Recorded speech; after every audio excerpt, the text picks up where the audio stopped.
the inventor of the N machine, Bruce DePalma. Yes, it's a pleasure to be back again. We're on television too again. Again, yes. Something's happening TV. You know, SCTV, this is SHTV. Well, I guess it's a step someplace. Let me see. We have to pay some respect and attention to a number of people who have joined the show as avid listeners since you were here last. So if we could have a short review of who is Bruce DePalma, then, and why is he here? Yes, who is Bruce DePalma? Then we can take off, because I know you're very, very excited over a whole lot of information you got in Europe in the last several weeks. That's right, yes. But there are a lot of people joined us because it's a double publicity thing. So you are the inventor of the N machine. Right, the N machine. N is a number like the nth degree, and this very simple machine has so many possibilities to it that when I got the idea for it, I thought, well, how could I possibly describe it? And the letter N, capital N, seemed appropriate because it means the nth degree or n dimensions or any number which is large. So that's how it got named. And what it's the result of is that I am a basic physical scientist, and that means I'm interested in kinds of simple little problems, like how much things weigh and how fast they travel and stuff like that. And I did a number of experiments a long time ago, 20 years ago. Most of the professors in science recoil at the idea that there might be anything new, because so many thoughts have been thought since the beginning of scientific experimentation. It's hardly likely that anything new will be discovered. And that's why they wanted to close the patent office about 90 years ago. That's right. They thought they had all the basic problems solved, but the basic... They always think that. I know, but you see, yes, I agree with you. It's hard. What can I say? But the real basic problem is man itself, because man has certain implicit assumptions he makes about things, and those are the real basic problems. And they're the things that prevent us from doing certain little simple things, like thinking that rotation might be different from non-rotation. But anyway, to make a long story short, I worked on this material for studying rotation for about 10 years, and I did develop some very interesting experiments, but I couldn't get the physics community interested in them at all, and especially because my experiments invalidate the general theory of relativity and open the door to things like free energy. And this is very, very basic stuff, and most people just don't want to deal with it. So then, being that I always had been interested in electricity, I tried to think up some kind of electrical phenomena that would represent all the new things that I had learned about rotating objects. And so then I decided, or I got the inspiration, or somehow it was channeled to me that a magnetized gyroscope or a magnetized flywheel might have some interesting properties. And so the very first experiments I did on the magnetized flywheel, which is a form of electrical generator, have developed into what's known as a free energy machine, which produces more energy than it takes to turn it. And that's opened up a whole new technology. And I guess what we're leading up to is the fact that all the years I've been pursuing this work and trying to circulate my results through the underground journals have had an impact around the world. And I went to Germany, having been invited to an international congress on relativity and gravitation, which was on the 22nd, 23rd, and 24th of last month of April, and to give a paper not only on the N machine, but all the physics that led up to it. And this was a really fantastic experience for me and an opportunity, because well, I've gotten a total snub from all the physics journals and the professors and people who were asked to comment on my work in this country. I walked into a situation in Germany where not only they received me with open arms because of my physics, but there were already 3 groups of people at this conference that had made my machine and had replicated my results. That is to say, they got like 3 to 1, 3 times more out than in, and 2.5 more than out than in. But anything over 100% is pretty fantastic. So I went into a situation which was very receptive. And this was a Congress that had people from Russia, America, all the countries of Europe. And these were the kinds of professors that walked around in black suits and black ties and white, very professorial types. And to have this going on in the Kepler room, in the Deutsches Museum in the center of Munich, nothing could be more venerable or dripping with the hallowed traditions of physics. So to be in the room with all these professors and to be, for the first time in my life, received, and then at the end of it, I felt I was being regarded with a certain mixture of respect and maybe touched with awe, because really the results I've presented there does do the last blow to the general theory of relativity, and will open the door to a whole new physics, which depends upon the newly discovered, I would say in the last 20 years, properties of rotation, which has never been recognized as having any properties different from non-rotation. So that's a kind of I don't know whether you wanted a preamble as long as that. That's real good. I want to say, in the interest of fairness at this time, that in the United States, although it sounds like the old familiar story, you will be snubbed now, but there'll be a movie about you in 50 or 100 years, that regular scientists, many regular scientists in the United States consider Bruce DePalma and people as Joseph Newman and Lloyd Zerbe as either crackpots, liars, a con man, and I have been accused of programming bordering on criminality by having Bruce DePalma here, not only once but repetitively. and so you are to be warned about that. But I'm really glad to hear that. It reminds me of Freud speaking to being snubbed, and then speaking to some organization of Jewish intellectuals, and being received for the first time as somebody, harbinger of the future. It was his own people, and then in decades, then being received in the highest places when he was beneath contempt, as was almost everybody. That's really come up with new ideas. Well, I'd say that you could go back to the Bible and read a few chapters in there about that. Sure, the establishment tries to make you feel like dirt, and I knew all the big names. I came from the big places.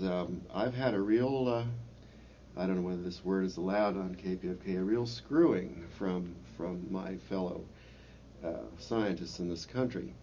But nevertheless, the worm turns, and I come back from Germany having been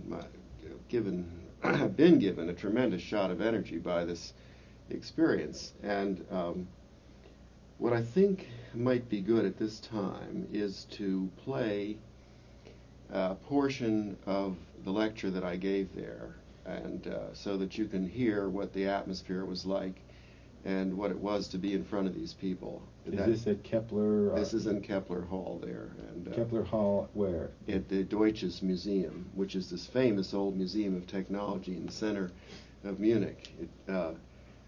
I couldn't have asked for a more hallowed place for physics. This is, and the people there were the most profound thinkers that I had ever run into in the theories of gravity and relativity. And the kinds of discussions that took place were really magnificent. A lot of the people who think about these subjects, very basic subjects, are brought together at these conferences, and they meet each other and they cross-fertilize. And this was a wonderful experience, because people in physics are really trying to find a new theory, some new structure, some new idea to open up the world that we've been living in since all the theories have been put together in the early part of this century. So there's a lot of new stuff happening. And basically, my contribution to the whole situation has been that the end machine, because it consistently produces more electrical energy than it consumes and is duplicable, has opened the door to a whole range of energy technologies of various kinds, using different electrical effects and hydraulic experiments and electrical heating effects, which would have never been looked at if it had been thought that 100% was the limit. It's like we've gone past the speed of sound or the speed of light, and we're into a whole new world. So let's listen to this thing that goes on here for about a half hour, and you get some idea of what I said over there, and then we can talk about some of the implications of what this means, and I can talk about the groups that I met over there and the things they were to show. I actually saw the end machines that had been built over there, and in fact, one company is about to start production on the first 100, but I'll speak about that later. Why don't we go into this? Okay, here's Bruce DePalma at the Kepler Hall in the Deutsches Museum on the 23rd of April, 1988. 1988. Great. And so I don't have the the final end of it. You know, it's hard to be you can't be your own engineer when you're an artist. You know, when you're doing a right hemisphere. It's hard. I mean, this was just too much. It was too exciting, and what happened was that I went on and KPFK Los Angeles. At the point where the tape ran out, I went on and I showed the end machine made by the Sunburst community, the first one, and then I showed... Which is a really extraordinarily beautiful piece of equipment. Yeah, that's a very, very classical... Yeah. It's a nice piece. And then I showed the work of Adam Trombley, and then I showed the work of Tiwari, Paramahamsa Tiwari in India. And at that point, I ended, because the purpose of this was not to extol the end machine, but it was to simply talk about the scientific basis which led to that. And so for the basic physical scientist, in order for him to understand free energy, he's got to see a simple experiment which unequivocally demonstrates the effect. And of course that experiment was the dropping of the rotating object, which dropped faster. And through the collision experiments, I could see that it collided and transferred more momentum than a non-rotating object could. So this, even so, having these facts right in front of my eyes, it took me, I would say, on the order of 6 months before I could really begin to accept that this might be true. And I can see how difficult it is for most people to accept this idea, but maybe it's only a transient, you know. Maybe you get over it as you get used to it more. I think, for the most part, one can't really imagine what this means. Now, this is so you performed an experiment which shows that some physical law, very important physical laws, are not valid. And so, what does that mean for the world? What this means is a simple way to get into this. Of course, we want something practical from this. We want something we can do something about our energy situation with. Now, the end machine generator that I constructed, and it was tested by Dr. Kinchlow of Stanford, produced almost 4-to-1 out over in. Now, the machines in Germany, which I saw, the best one was doing about 3.2 to 1, and I got the original data from those machines and pictures and photographs and stuff of that stuff in front of me here. But what I'm basically trying to say is that a normal induction generator, the kind that's used in every car or powerhouse or everything, has a possibility of putting out 100% efficiency. That's its theoretical possibility, and that possibility comes from the principle of induction, which means moving a wire near a magnet. And we know that when you move a wire near a magnet, you get a voltage which appears in the wire, and then if you use that voltage in some kind of circuit, the current which flows through the wire, which is moving past the magnet, generates its own magnetic field, which drags against the magnet, and therefore you have to put energy into the generator when you turn the lights on or when you put a load on it because of this drag. Now, an end machine, if you perform the same test on it, if you put the load on and see how much power you have to put in to make up for the application of a certain amount of loading, you'll find that, say, in a given machine, you'll get only 1/3 of the increase in the drive power that you would get with a normal machine, which turned around means the end machine has a possibility of doing 3 to 1. Now, that's 300%. 300%, but this a nuclear power plant is 3%, right? Yes, so much lower. You see, all of these. See, you have two different principles in operation. One capable of unity, or 100%, the other 300. Now, these are two mechanical apparatuses. They're two machines, and so in order that you get the full potential of the 100% or the 300%, you have to make the mechanical losses in the machine small with respect to the electrical output. Now, you know, you have bearings in these machines on the shaft, and you have the wind loss of the rotors going around, and there are other drags due to the flow of currents, which we call hysteresis, and other less definable sorts of losses. But these losses are the sort of a constant drag that has to be overcome by the power output of the machine. So for normal types of generators, you have to get up to 25 or 30 horsepower before you get above, say, 90% efficiency. The generators which they use in atomic power plants, which can produce 1,000 megawatts, these machines operate at, say, 99.5% efficiency because the electrical power output is so much greater than the mechanical losses in the system. In general, the bigger you build a machine, the more the electrical output is in relation to the mechanical losses. What that means is that in terms of an end machine, you have to build a big enough end machine so that the mechanical losses don't completely use up all the advantage you get from the 3 to 1 intrinsic property of the machine. Now, what happens is that as the output of the end machine increases, the losses also increase. And there is a point when you get above a certain amount of power output or speed where the total electrical output exceeds the total mechanical losses, and so you can get an overall efficiency of something like 105 or 110%, even though the intrinsic machine may be doing 3 to 1. But as soon as you get over 100%, including all the losses, then you have the possibility of making the self-running engine.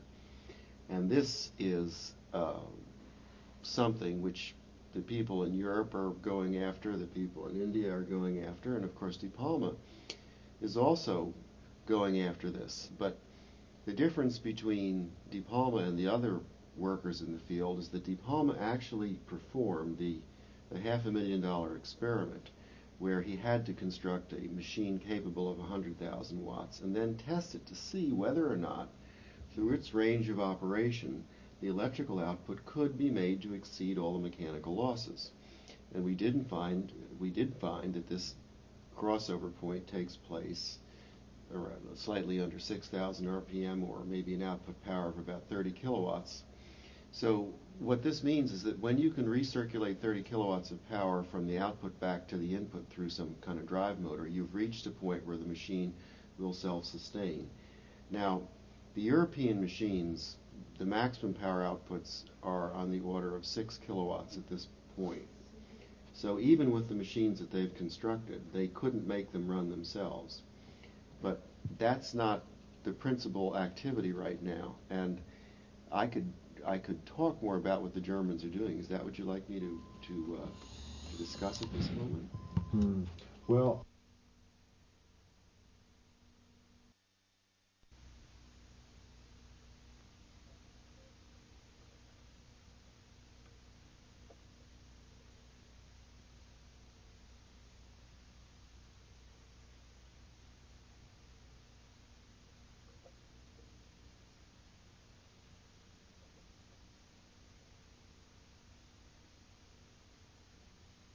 Experiment, some specific interpretation that they can digest bit by bit, piece by piece. So it's a question of not only approaching it from a theoretical level, but also from an experimental practical level too, like the idea I had of the defect of forces.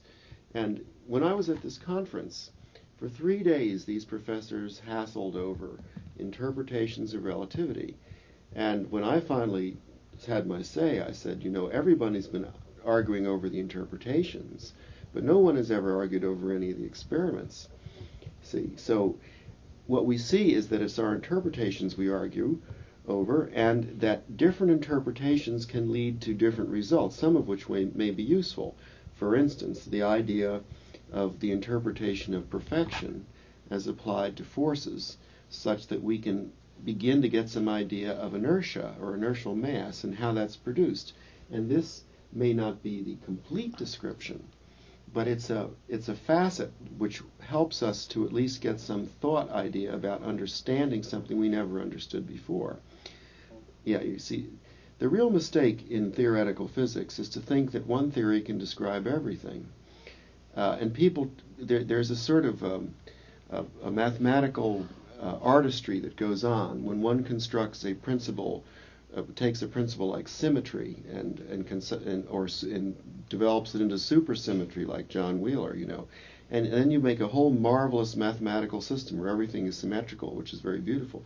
But this may not correspond to reality, you see. And the thing is, a lot of people spend more time in constructing these castles in the air than they spend in doing these difficult mechanical experiments. And then the structure gets to the point where the people who've done the castles in the air are in control, and they prevent the experiments from being done. Or if they're done, they prevent them from being published and accepted. And this is a very bad state, because this is where we are in science. And I might see, these are all the things I wanted to talk about tonight, but you see, if you have a man, we talked about science and what scientists do in Germany. They called me back on Sunday for a second session, and there were so many questions that people wanted to ask me after the lecture that they held a second 3-hour session, and I had 2 professors in German who PhDs and physicists who translated back from English to German, and what was probably the most beautiful experience in my life, to have an afternoon of dialogue on new concepts in physics. This was just a really magnificent, I can't tell you what an experience that was. And people were very, very concerned. And the concern there was expressed in the fact that the physicists that I met were also concerned with the planet. They had sensitivities to natural forces. They weren't completely tied up in some rigid doctrinaire opinion. They fought like tooth and nails to defend themselves or attack. And the German audience was a different audience. It was one where if they didn't like what you said, they'd attack. They wouldn't sit there and go to sleep and say, well, this is what's going on. But anyway, during these discussions, we tried to examine what should a physicist do and what should a scientist do. And the thing is, a scientist is a member of our species who should give his brains and his intelligence to the rest of mankind to help elevate their condition. And then most of the people, in fact all of them, agreed with this. But if you have people who have been paid to construct a better poison gas, to construct a better germ bomb, to construct a better radiation weapon, or figure out the orbits to blow up all the cities in Russia in one blast, these people, because they are doing such an anti-nature, anti-life activity, lose the power of constructive thought. And it puts a total limitation on any kind of change or any kind of new ideas coming into physics. And so I just feel that as a basic physical scientist, that scientists as a whole should take some kind of oath, like the doctors take, like a Hippocratic oath, in which they will not participate in any life-threatening or life-destructive activities. And if they do, they get disbarred or whatever, disboarded or whatever they do to people like that. But it's this ability of freedom, of openness, which constitutes the scientist. And as soon as the scientist is turned against his very nature by being bought and being allowed to, there's been some talk, for instance, that the AIDS virus was produced in some warfare laboratory and got out. Now the Army wants to put another one of these laboratories in Nevada. They want a second facility. Utah. Is it Utah, like Fort Detrick? Now I ask you, are these the activities of sane men? I don't think so. And it's this attitude which has stopped theoretical science in America. And it's the great tragedy that a country that has so much going for it industrially is so hobbled in the brain department by a closed-minded attitude that's based solely on the ends justifying the means, opportunism, let's just get it done no matter what. And I just think that this attitude of amorality is wrong. Right now they're planning to put more nuclear reactors in orbit to power Star Wars, for instance.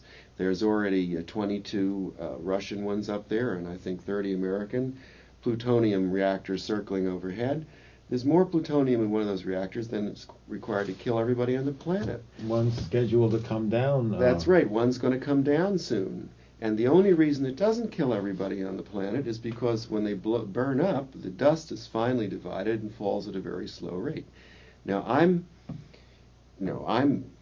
trying to wake this country up. We will not overcome our difficulties with this sort of attitude. Every month, for instance, $14.4 billion goes out of this country on the average in our foreign exchange debt. Add on top of that the $2 or $3 billion that's leaving for South America in the drug money that isn't counted in that kind of thing. This is like a hole in the bottom of the bucket. We cannot let this go on, you see. And we have a very strange situation in this country where everybody says the Germans and the Japanese are the ones that we ought to bang on because their foreign exchange, they're accumulating too much. But does anybody talk about the Arabs that have been sucking us dry for so many years, since 72 or 73, over this oil? And half of that $14.4 billion is oil money. Now, nobody can tell me that we wouldn't improve our situation in this country if we couldn't overcome this oil problem. Now, is it that our whole government is being bought by the Arabs? Do they control so much money that we can't even break loose and develop an independent source of energy for our own country? I mean, if this is what's happened, then we should wake up. We should wake up. And that's about it on that subject. Thank you very much. Hello? Hi. I was just wondering what Bruce had to say about Joseph Newman, his machine. Joseph Newman is a very dedicated person who struggled very hard to bring his machine to the attention of the public and get it patented. There are those who say that his machine has anomalous properties and can be the basis of a machine which produces more energy than it consumes. Now, the Newman machine has a rotating output, and it also has a big coil which is interrupted every time the rotor goes around. And then the discharges of energy in this coil have been measured, and they seem to be stronger than the amount of energy which is needed to drive the machine.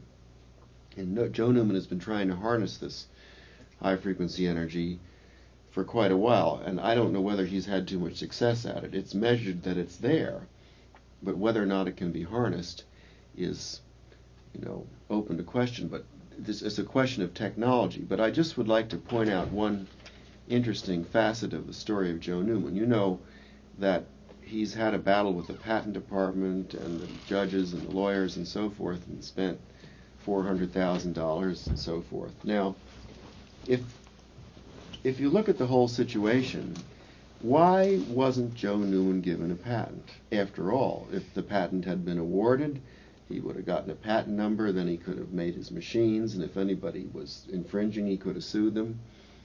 And the whole thing would have died very quietly, or it would have gone on. Who knows? But the thing is, the energy establishment is so frightened that there is even the thought of the possibility of creating energy from space that they threw the book at him.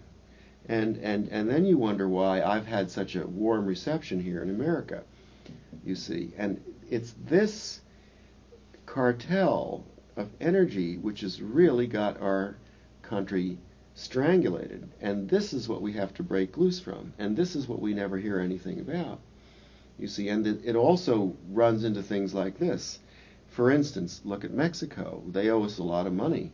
Now, that money is supposed to be paid out of oil revenues. Suppose, for instance, a new energy source were discovered and the Mexicans got onto it.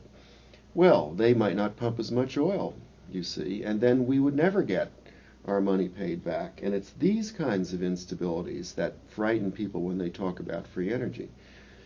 Unfortunately for these so-called planners, the Germans are going to start mass production, and if they haven't started now. And so are the Indians. And so it's too late. It's too late. And so this country must adopt this technology. It's no longer a question of whether we decide what we're going to do. We have to. So I just hope someone hears me out there and helps me make that self-running machine. This is something we really need to do. Now, I know I've sort of digressed because you asked me about Joe Newman, but have I answered your question? Yeah, I guess. Well, so you don't know about the machine itself. You don't know if it works or. Oh, it does work. The Joe Newman machine? Yeah. Oh, of course it works. But whether it produces more energy out than in is yet to be shown. Yeah. See. Okay. Well, thanks. I have one other quick question. You mentioned something about you on television within the next 20 Well, we have a guy who's videotaping this conversation, and I guess he thinks it's important enough to set up all his equipment and take this down. But if you're interested in a videotape of this, that might be available at some time, although it's not something we're doing anything but to document it right now. Okay, great. All right? Thanks. Okay. Hello. Hi, I have two questions, and I was could help me out with that. Very interesting program, and I was wondering if you could tell me what the relation is between why an object falls faster when it's rotating and his idea of perfection. Well, it's the idea of perfection is that with everything that might exist, there would also be an imperfect part of it as well as the perfect part. And okay, that's an idea. That's the idea. And then you say, well, you have a force, like the forces you get in a flywheel when you spin it. And you know that if you spin it fast enough, the flywheel will blow up, because these forces neutralize the forces which are holding it together. Now, if we look at the appearance of these forces through the paradigm of perfection, we would say then, well, it's not a perfect force that appears. There would be some imperfection to this force. And what would be the nature of the imperfection? It would be an inertial property. And that was my logical thought. Now, does that mean that inertia is not perfect in some sense? No, it means that inertia is the property of all physical objects. Okay, it's the property of all physical objects because they're not perfect. If they were perfect, in other words, if everything were perfect, it would go on forever. It would not, nothing would ever change. It would be completed and finished. You understand? The idea of perfect... No, you don't understand it. I'm not sure that just because something goes on forever that it's perfect. No. Depends on what you mean go on forever. A Oh. process can go on forever, but a thing like, take the idea of a radio station. In your brain, the idea of a radio station is perfect. And the idea of the radio station could exist as an idea forever, you see. But when you bring the radio station into existence with the cables and the connectors and all the wires and everything else like that, it's not the perfect radio station you imagined, it's a real radio station. Now, Some kind of mathematical description of your idea of perfection yes, as a paradigm? yes, you can make a mathematical description of it in the following way. Think about the computation of pi. Pi is the ratio of the diameter to the circumference of a circle. Now, we know that through our mathematical computations that to compute this number exactly would be a process that would take us an infinite time, right? I couldn't swear to that. Well, the thing is, if you look at all the computations of pi, it depends on the power of the computer, and the computer just keeps grinding out digits. What I'm trying to say is that when you look at the circumference and the diameter of a circle, it's intuitively obvious, at least to me, that there is an exact number which pi is. That there must be an exact number. But when we try to find out what that exact number is, we run into a computation which could go on forever. So what I'm saying is that the idea of perfection can be examined in the light of something that we know has a certain exact value, but yet in order to try to get that exact value, we have to run into a computation of unlimited length. Thank you. Can I ask my second question? Go. Does that make sense to you? No, frankly. All right. Okay, what's your second The question? second one is that you say that this German group is going to come out in the near future with a prototype of a mass-producible machine. They're going to produce maybe 100 machines. They're not a prototype. They're actually making 100 machines Yeah. now. And they're like 3-to-1 ratio. Yeah, around 3-to-1. I have the figures in front of me. Highest about 3.2. Depends on how you put the parameters. That's in. really exciting in the sense that, I mean, if you can hook one of those machines up to the other one, right? I mean, exponentially, we're talking, enough energy to, I would assume it's, 3, Yes, you can cascade them and you can multiply the factor. I get the That's picture. amazing. Yes, it is. Really amazing. You amaze me. All right. Is there anything else I can do? Sorry? Can I do anything else?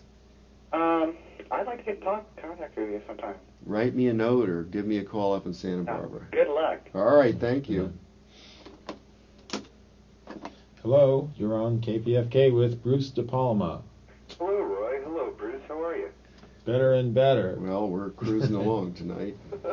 I'm someone who really doesn't have any understanding of physics, and therefore what I'm interested in is, can the end machine be used to power a spacecraft, or is it dependent on Earth's gravity somehow? Oh, exactly right. It can power a spacecraft, and it's not dependent on the Earth's gravity. And that's exactly what the combination of free energy and anti-gravity will result in. It is the spaceship, and that's exactly what we want to do with it. Well, thank God the military's too stupid to understand that and apply it to Star Wars.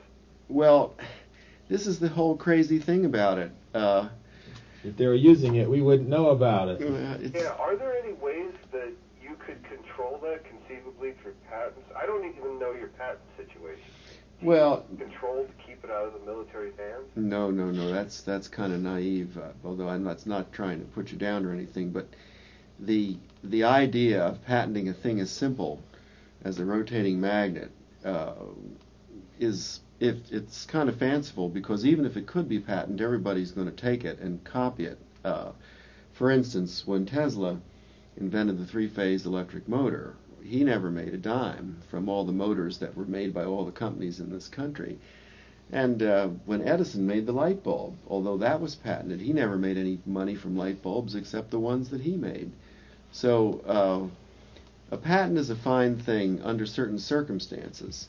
But in our country, there's an immediate prohibition in the energy department or the patent department that no device can be patented whose output is greater than the input, because this violates the laws of physics, quote unquote. And So that's number one. And number two, it really doesn't protect you very much.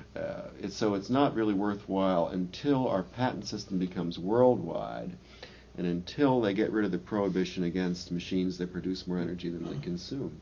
I see. There's something else I'd like to share with you. Go on.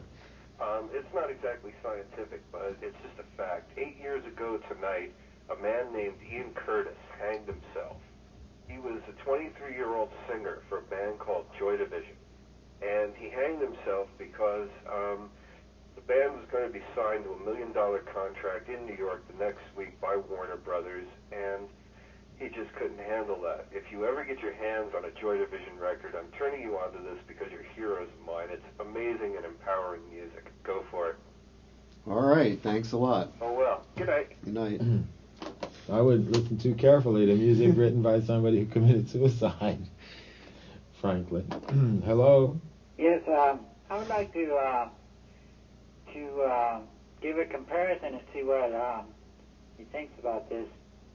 Comparing the principle of the end machine with the principle of meditation and consciousness, where one inputs into a void, like inside, and receives more consciousness out of that than what they put into it.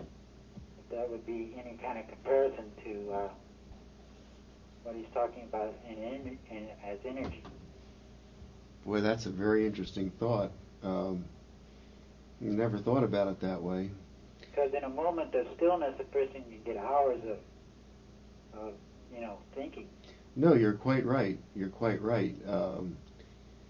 Yes. I think this is a philosophical idea, basically. Yeah, really. Yeah. But I do think you're right that the mind is, in a sense, a free energy machine, and when you penetrate into the depths of its consciousness, you're rewarded with a thought that will keep you going maybe for the rest of your life. So yes. So it's an interesting philosophical parallel, although it will be hard to express that in physical terms. Well, it's just the idea that if things are similar in different elements, that give it some credence. That's right. You can say that on higher levels and lower levels there's a correspondence. It's a fractal relationship. Well, they say it's so as above is as below. As above, so below. Okay, thank you. Okay.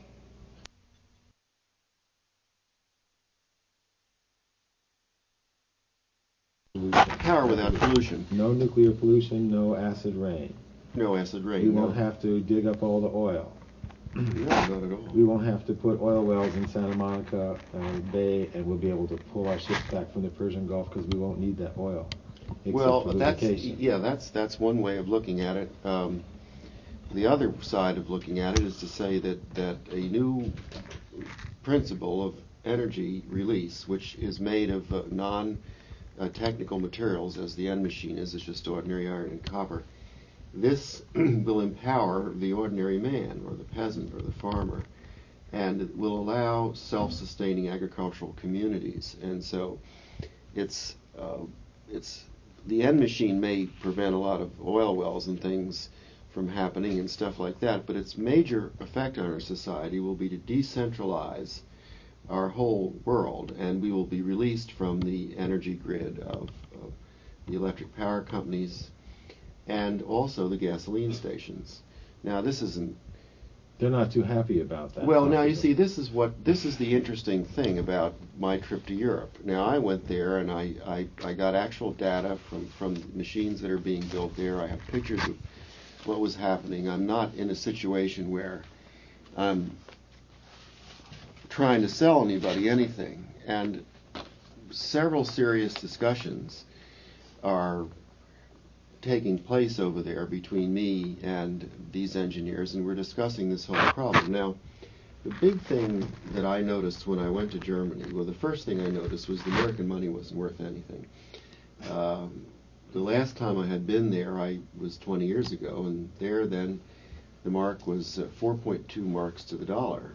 And when I went back this time, I went and I saw a situation where I got 1.5 or 1.6 marks to the dollar. And in general, it cost me more money to live in Germany at the hotel that the conferences were happening at than it would if I had lived at the Biltmore in Santa Barbara.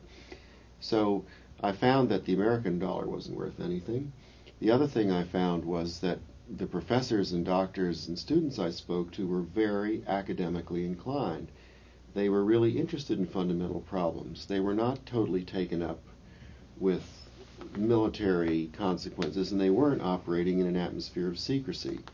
So between the three groups I did meet, we exchanged an enormous amount of information, and what I could see is that the end machine is out of control. It's not anywhere subject to any kind of restraint, because these three groups are made different designs and different combinations of things, and they're trying to actually perfect a unit for mass production. The group that's the most ahead is going to start producing 100 of these machines, I think around in the 6 to 10 kilowatt range. What they're going to use them, these are 3-to-1 machines, and what the company that, I have the data in front of me, the company that's the furthest ahead is a company that makes catalysts for chemical processes, and they use a lot of hydrogen. And the hydrogen they buy is of such and such an expense, but if they electrolyze their own, they can save 2/3 of the cost, and that was what the plan is. They want to use these machines for electrolysis, for hydrogen. They want to use them for aluminum refining and other situations where the low voltage and the high current is something desirable. And the idea is at first not to make the self-running machine, but simply to improve on the processes that they presently have, and they can remove a normal generator and put one of these things in and get more power out than they had before. And they're willing to go for that. Then on top of that, they do want to make a self-running machine too, but it's, I think, a question of the scale of things. Europeans don't think on the same scale that Americans do. The machine that I made is way beyond, in the sense that, not in terms of the precision of the mechanical construction, because their lathe work is very, very precise, but we use neodymium iron magnets, which they haven't reached yet. They're still using electromagnets. We use liquid metal contacts, and the use of liquid metal is another one of those things which takes a certain degree of skill, and they haven't quite been ready to attack that yet. It is a mercurial question. Well, it's another one of those things. I mean, we've worked on it, and you just have to jump in, and so so we use mercury, and we use much stronger magnetic fields, and we have constructed a much larger machine, say 100 kilowatts, with respect to say 4 to 6. So our machine is That's the American way. Well, right, it's the American way, but it's the Harley Davidson of free energy machine. I don't know, but it nearly killed all of us to make it, for sure. Well, would you like to take some phone calls? Sure. You might have excited some interest with this. I just, yes, I think so. That would be wonderful. I just want to say a couple of things about, yes, I will take some phone calls. I just wanted to say a couple of things about research in general, that if you uncover a principle in science which has the possibility of providing something useful, i.e. you discover that there is a generator principle which on the surface, that is, incrementally gives you, say, 3-to-1 or 4-to-1 or 2-to-1, then you have to say to yourself, well, is this worth investigating, and is it possible to do something useful with this? And this type of research is a sort of a thing where you have to follow out all the possibilities, and you have to do the appropriate experiments, and you build it up step by step. It isn't as if you suddenly make a self-running engine. This is something that people have dreamed about since I don't know, since Merlin the Magician or something like that. This is a really amazing manifestation of our knowledge of science, and it takes every bit that we can put into it to make it. So you just don't build this up and say, here it is, there's the self-running machine. It's a real research project based on real science and a tremendous amount of technical work, which is just where we are right now in our development. We want to complete the self-running machine. And we'd like to do it in America. Maybe it's because I'm an American, but I think we started it. Why shouldn't we? Okay. You're listening to Something's Happening on KPFK Los Angeles. We're on Monday through Thursday, midnight to 6, with Dynamite Radio for Night People. We'll be on the telephone with Bruce DePalma, inventor of the N machine, after a short break. Telephone numbers, area code 818-985-57. The strong feeling that he really had a sensitivity for the Earth, and he wanted to do what he could do to help the planet. I have looked into his work. In front of me I have one of his papers. It's the Zerbe's Enterprises, and describes his dropping of the objects experiments.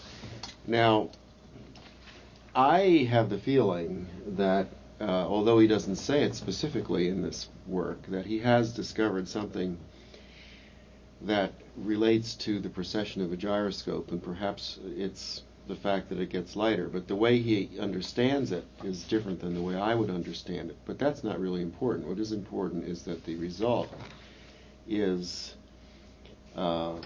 achieved. He also has a picture in here of a rotating object, and he says the center is female and the outside is male, and that is an interpretation that I made a long time ago. Right, the positive and the negative kind of thing. Yeah, well, you set up polarities, Mm-hmm, and you set up a polarity in the middle of a soup of free energy, and this allows you to extract energy from that soup because you've polarized it into positive and negative.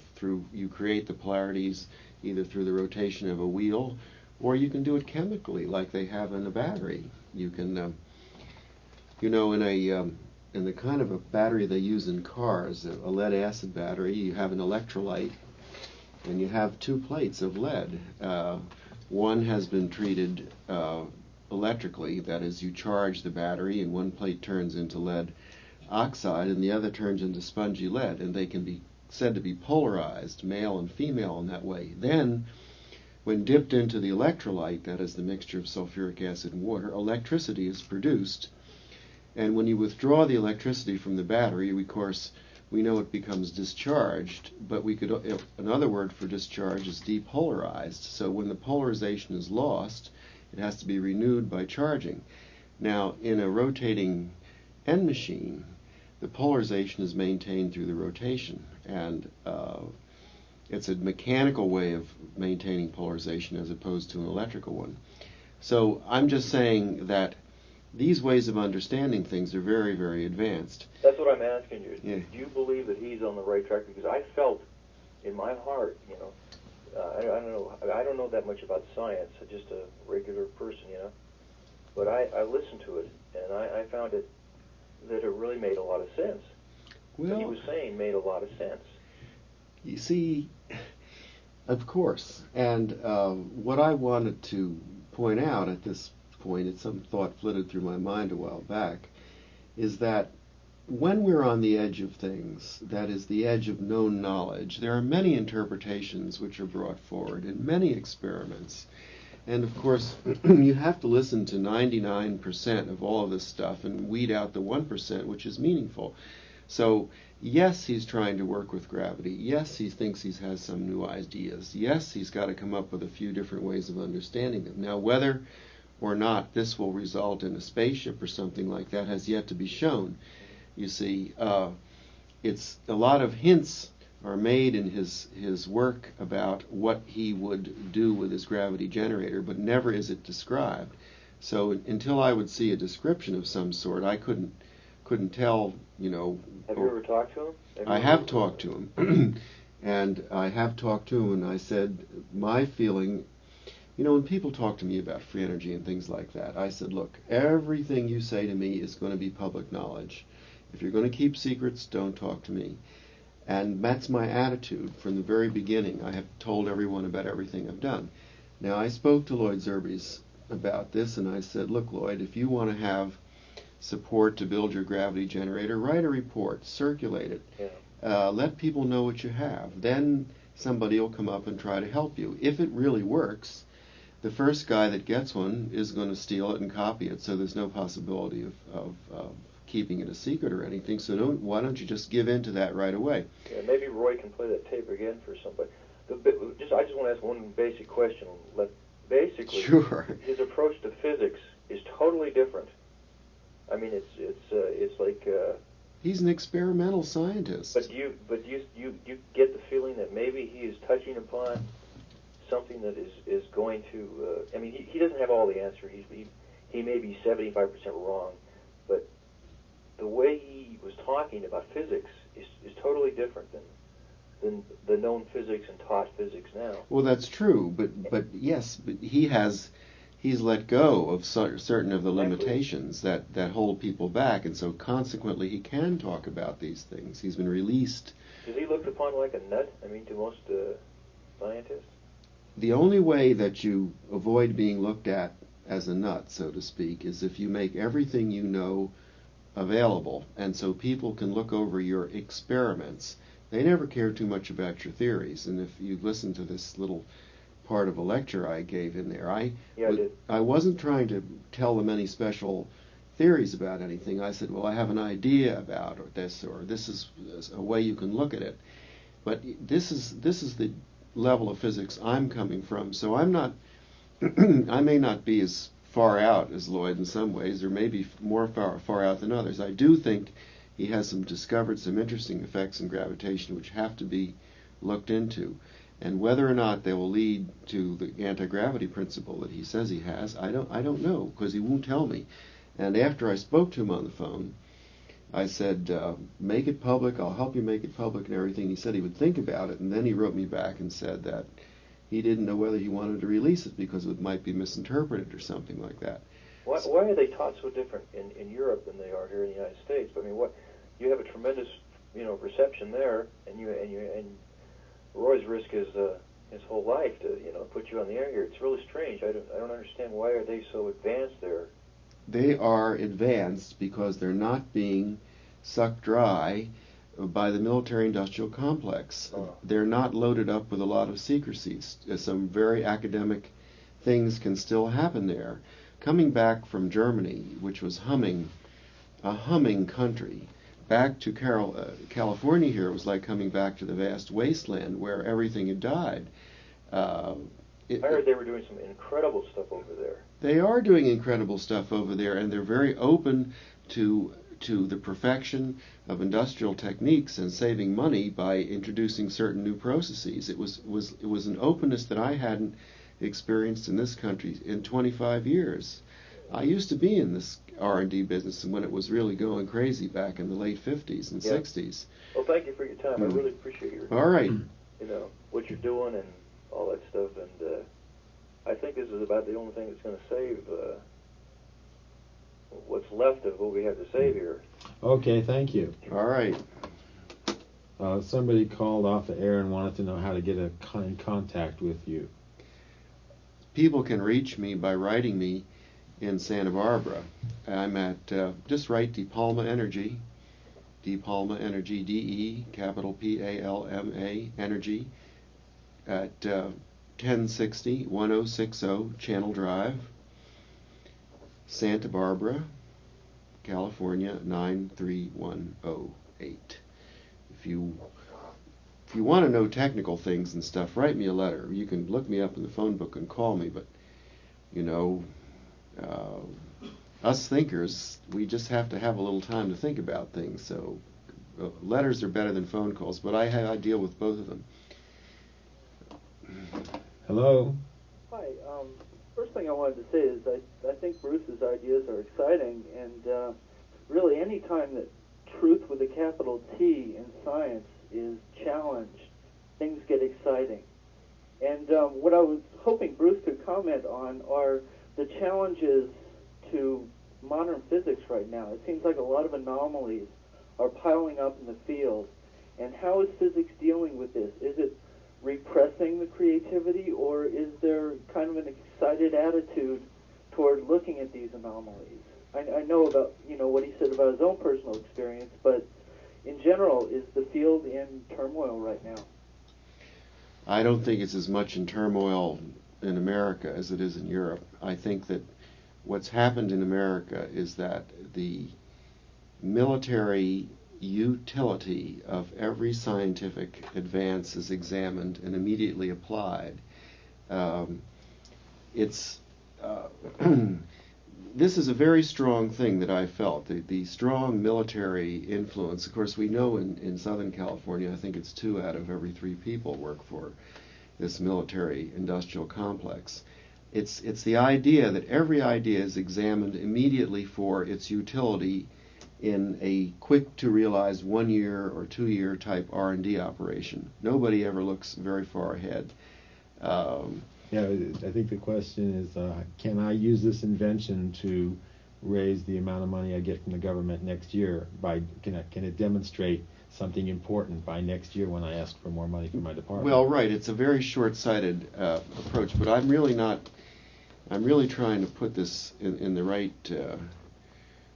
kind of approach. There's a certain mentality to the military, and since the military is the primary source of funding, and this is primarily going along the lines of requirements and needs which are fulfilled by proposals which are submitted by various contractors. So it's not, in the days when I started in the R&D business, we would go to the Navy or the Army or the Air Force or somewhere, and we would present, we have an idea for doing this, or we've invented this so-and-so, and we think we can do thus and such with it.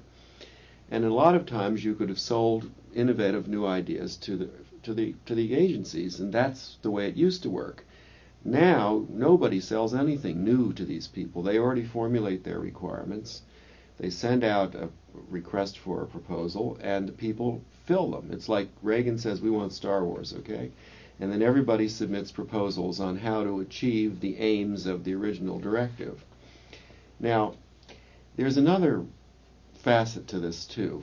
The other facet is I've been trying to, since I went away and I went to a foreign country, I could see America from a distance, and I tried to say to myself, what is really wrong with our country? Why isn't it responding in some way, and why are industrially we turning into a pile of rusty old machines? And one of the conclusions that I came to was that the people who are in the military have constantly on their mind World War III, and everything that's done is done in the context of a war. Now, if you have a whole mighty echelon always thinking in terms of the requirements of a war, then no new research is done, no pollution is ever cleaned up, no activity is pursued, like conserving the forests, for instance. Remember, we heard Watt 3 or 4 years ago say, well, why should we conserve wood? Because the war's coming and it's all going to be destroyed anyway. Now, that is what I consider the military mentality. Now, in that context, an idea like free energy, for instance, which suddenly changes the rules a little bit and puts different kinds of priorities on things. This is not what the planners want. The planners want to execute the plan. And so that's what's so frightening about this, because I now see that the reason that I've been getting such a snubbing in this country is not because the things I've been saying are wrong. It's because they disrupt the plan, you see. But the thing is, when you go abroad and see other countries, then you see that our plan is not their plan, or their plan is not our plan. And the thing is, then that gives us hope, you see, that there may be some possibility that we can break out of this. Would it be possible to kind of sneak your concepts in the back door by introducing the notions into the areas of imaginary? There is no explanation for why the voltage appears in the wire. None whatsoever. That's correct. And the thing is, I'm saying there's no explanation for that, nor is there any explanation for why the voltage appears in the rotating magnet. There's also no explanation as to why there's a torque applied to the wire, which is cutting the magnetic lines of force, that refers to Lenz's law. In fact, I've asked guys that I know that work for Hughes, that are PhDs in different types of physics, and their explanation basically is the same one that comes out of the book. Nobody knows why, or even how, the electrons rotate around the wire that passes through the field. What exactly happens? No one can explain it. Although there is an interesting parallel to this. When they discovered superconductivity, which, by the way, wasn't done in the 70s, it was done quite a while ago. If you have no thermal activity, you have a complete interaction between magnetic fields, and something will levitate there, which in effect is a mild form of a generator. Because it's moving, and there is no stress upon the moving object due to the Lenz's law or the eddy currents. Well, that's true. But they don't say that. That was my point. They don't indicate to you that there is a free motion there, which is unobstructed, in the sense that there is a form of energy being displaced, but it's not being utilized. It's an interesting thought. Did you fully comprehend that? When they came up with superconductivity, they failed to mention the fact that there is, in fact, a free form of energy. However, since it's not plugged into a TV or whatever, they don't elaborate anymore. To me, as an amateur scientist, what it means to me is if you can duplicate the work through the lines out of there into something without creating any heat, then essentially what you're going to have is a generator that just spins all day long and runs whatever. Well, people have been saying that the magnetic field is a source of energy, and this is sure. Joe Newman says the same thing, but how to get it out? And you might have some idea. You have to try it. Yeah, I wanted to pass one thing on to you. As I say, I'm an amateur scientist, and I found that I've been able to come up with a lot more information than most of these guys that are being churned out of school. As a matter of fact, I mean, some of my friends are engineers, and they can't even do their damn tax return. They ask me because I'm an accountant by trade. So that ought to give you an idea of how well they read. I mean, a simple 1040 easy form. But anyway... Stumps me. Yeah. One of the things that I have discovered in my research is regarding superconductivity is this. The materials that they're using, there is a compression factor that relates to the molecular structure. Now, if you build a model of the materials that they're using that produces superconductivity at certain temperatures, you'll find, and they don't mention anything about this, but there is a compression factor. In other words, the molecules take a shape which allows the electrons to flow through the material without creating heat. Well, that's what happens. Okay, well, let me finish. All right. Now, the big drive now is to have a material that has a superconductive quality at room temperature. And all they have to do, and I know this sounds overly simple, but it would take mounds of computer analysis to compute the thermal expansions of metals at room temperature in order to duplicate the exact lattice structure in the materials when it is cooled down to 277 degrees Kelvin. That's all they basically have to do, and superconductivity will be available in a material which can operate up to maybe 150 degrees Fahrenheit. Well, I think that's great. If I were you, I'd get right on it and see if I could whip some of that up in my garage, and you might win a Nobel Prize. I'm maybe a little facetious, but this is a very important problem right now, and if you have some idea of how to approach it, you ought to go after it. Put it on a motorcycle. Honda will pay plenty. Thank you. All right. Hello? Well, I would like to ask if there would be cassette tapes available of tonight's program. Yes, write me at DePalma Energy, at 1060 Channel Drive. Okay. 1060 Channel Drive, Santa Barbara, California, 93108, and ask me for them. Very nice. And There's probably a library. We have a lot. I have boxes of our video. Yes, we have quite a few. Also, I wanted to ask about some papers or books or journals on the experiments that were described in the initial part of the program. Yes, I'm going to, of course, that's what they wanted to do. They want me to write a article about the lecture that I gave for Raum und Zeit in Germany, which is going to be now distributed in English in the United States. Mm-hmm. And when I prepare this, I'm going to put it in general circulation. So just when you write me, tell me that's what you want, and I'll send you one of those when we get it put together. But that's on the agenda. That's very nice, very interesting. All right, I'm glad. Thank you. Thank you very much. All right. Hello. Oh, wow, it's great to get on the air and talk to you. I was skeptical for a long time, but listening to you tonight, Bruce, I think you've given me enough facts where I can kind of believe what you're talking about. Well, that's wonderful. I enjoyed your work with the Firesign Theater for many years. No, just kidding. Well, yeah. Yeah, go on. I wonder if there isn't a time component. Terence McKenna talks a lot about how time is neglected in physics, and we only have duration. I think Roy was saying the other night when we talk about time. Maybe when you spin something, you're doing something to the time, the local duration wave, and you're trespassing into a hyperdimension, and you're drawing energy out of a hyperdimension. Perfectly possible.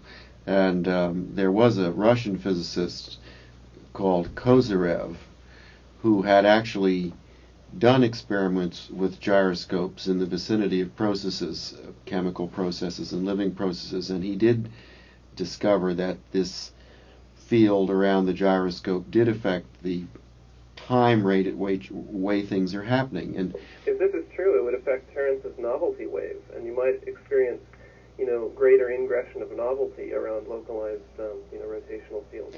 That's exactly right. You see, it's very, very interesting that I have a thought about logic that is interesting. That rotation is something which cannot be described. Most of the words in our dictionary are defined in terms of words which do not contain that which is being defined. I mean, that's really how dictionaries work. There's a few words, few things which I call intrinsically self-describing realities, which cannot be described in that manner. They can only be described in terms of themselves. Like God, for instance, is a good example of that kind of a concept. But rotation is a thing which is so singular that it cannot be described in terms of anything but itself. Now, what that means, in my mind, is that logic itself does not include rotation. And that means that if you think logically for a long enough period of time, you will return to your original thought. It's what's called circular reasoning. And the reason that your logic will go in a circle is because logic does not contain logic is linear. It doesn't contain rotation. It's an expression of, like you might say, a bunch of linear vectors which add up. And the fact that it doesn't contain rotation means that logic always returns to itself. There's an implicit circularity in logic because of the fact that rotation is not contained in any of the concepts of logic. It's intrinsically self-defining. I don't know whether this is too complex to understand, but it's a way of understanding something like karma or even the rotation of the planets. Yeah, this ties in beautifully with, I was just at the Grateful Dead concert at Irvine Meadows, and I was dancing on the lawn, and this woman was dancing nearby, and she was going, circles, circles, and like the Sufis have danced in circles, and this circle is a powerful metaphor, throughout a lot of philosophies, and this might be philosophy and coming together with physics. It might be an indication of that happening. Well, it is. You see, philosophy is a collection of linear moves. You said it. A collection of linear moves, if if it's in a logical pattern, and that in itself is something we could talk about, what is logic, but a collection of linear moves in logic always results in a circle. And it's something that I've thought about for years, but you might chew on it for a while, maybe it'll... Another little anecdote. My older brother is 4 years older, and we always used to grow up together talking about weird science questions. And on long trips, I remember I got this thing, we had a couple of flashlight batteries, and I said, hey, Paul, look, if I spin these flashlight batteries fast enough around each other, something's going to happen. It's going to go invisible or something. It's going to warp out, just as a 7-year-old kid or whatever, I had that insight. Well, you suggested something to me right now, which I wanted to bring up, and if this is a slight digression, but it's on the same track of what you're talking about. I said earlier that the things that we discover in science are mainly the things which are obscured by the blinders of our interpretations, and that all the things of nature are happening around us all the time, but we choose not to see certain things. Now consider this. There's a paradigm called relativity, and it says that the only thing that's important is the relative motion of two objects. Whether A moves past B or whether B moves past A is not important. It's only the relative positions of each of these which is important. Now, consider this following physical experiment. You take two conventional electrical generators. One, you put the magnets in the side walls of the generator and make the rotor with the wires on it go round. In the second machine, you put the magnets in the rotor and make the magnets go round and keep the wires in the stator and keep them fixed.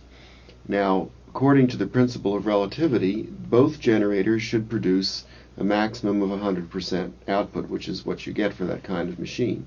Now, if we reject the idea of relativity and say that there's a difference between whether we move the magnets or keep them or rotate them, really, then we might build these two machines and then test and see to find out whether or not it makes a difference whether the magnets sit still or the magnets go around on the rotor. So that's what suggested itself from your idea of rotating those batteries. But you see, I was speaking to a physicist the other day he said, well, why would anybody ever think that there would be a difference, you see? And that's what holds us off from doing the experiment to see whether there might be a difference, you see. Do you have a big enough experimental crew to do all these great experiments that are going to... Well, we've been doing them for a long time, but the basic thing that takes the time is to figure out the simple experiment and to make sure that all the factors that would gum it up are isolated. And so when you finally get around to doing it, the experiment itself might be simple, but you've had to think, well, when I talk about my tuning fork experiment where I glued my watch to the surface of an electric clock and I watched the 2 second hands go around, don't think that didn't drop on my head like Newton's apple. I thought about that for a long time. And sure, it only took a half hour or so, or 19 minutes to prove the principle, but it was a tremendous amount of thought. Well, these things sound like high art. I'd like to see them in galleries on La Cienega or something, just to be able to go in there and see these experiments at work, proving these weird new concepts. Well, they're not weird they're weird because they're outside of our present knowledge, but that's only because physics has never studied rotation. They always thought that the dynamics of rotating objects were just the same.